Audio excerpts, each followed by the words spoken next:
Cap sur le pôle public de l'énergie. L'énergie, ce n'est pas une marchandise. Essentielle au bon développement humain, bien précieux et vital, elle est étroitement liée à la vie et à la dignité de chacun. Pourtant, aujourd'hui, il y a danger. Épuisement des ressources naturelles, ultralibéralisme effréné, dislocation du service public, concurrence aveugle, déréglementation à outrance, précarisation du personnel, disparités régionales, inégalité d'accès à l'énergie, course au moins-disant social. Assez! Une seule issue, le pôle public de l'énergie. La Fédération nationale des mines et de l'énergie CGT veut agir pour un meilleur futur. Afin de redonner au service public tout son sens, elle propose de réunir l'ensemble des acteurs de son secteur, privés comme publics. Ainsi, les entreprises liées aux activités de l'électricité, des énergies fossiles et des énergies renouvelables seront regroupées au sein d'une même entité, le pôle public de l'énergie. Pourquoi ?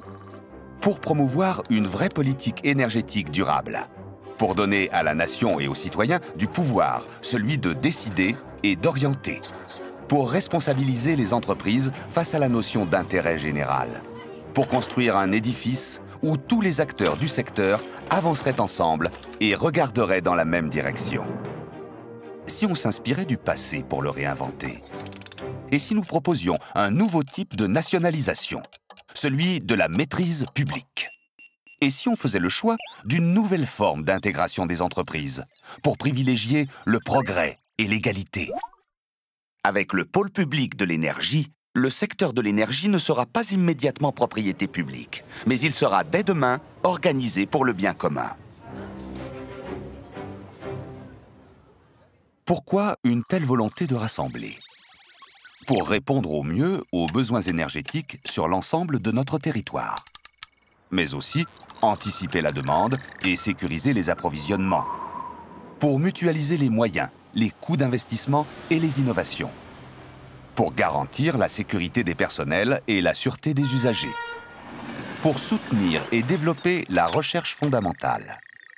Pour assurer le meilleur service possible aux citoyens, au meilleur coût, tout cela en protégeant les salariés et l'environnement. Quelle mécanique pour le pôle public de l'énergie?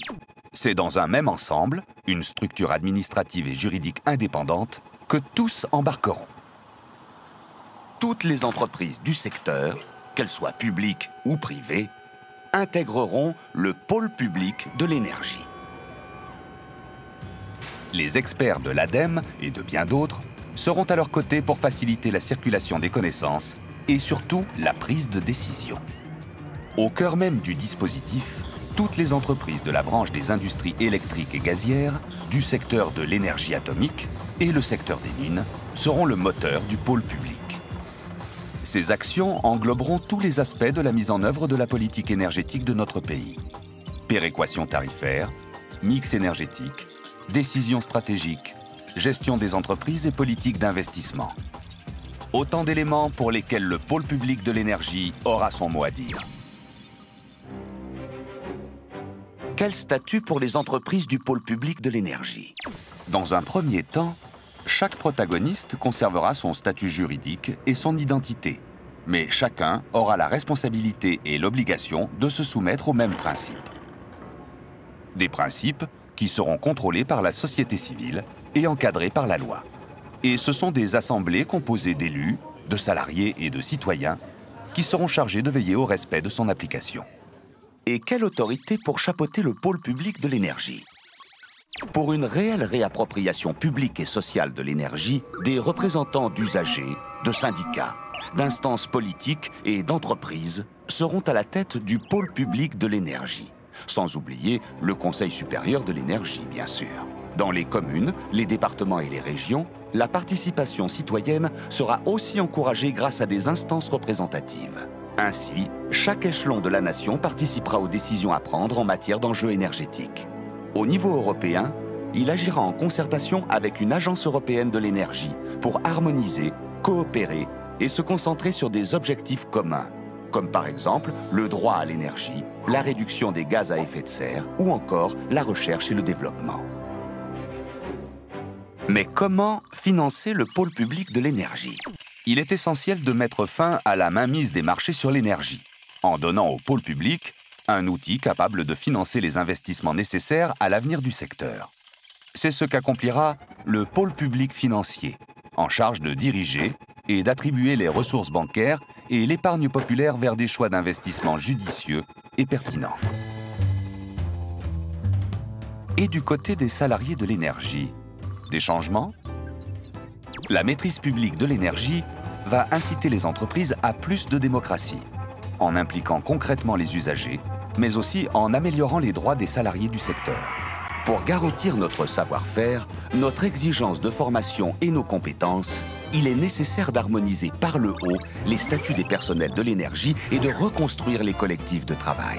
En donnant aux salariés un socle de garantie collective de haut niveau, l'ensemble des travailleurs, prestataires comme intérimaires, sous-traitants comme salariés, nous garantirons la sérénité des personnels pour assurer la sécurité des populations.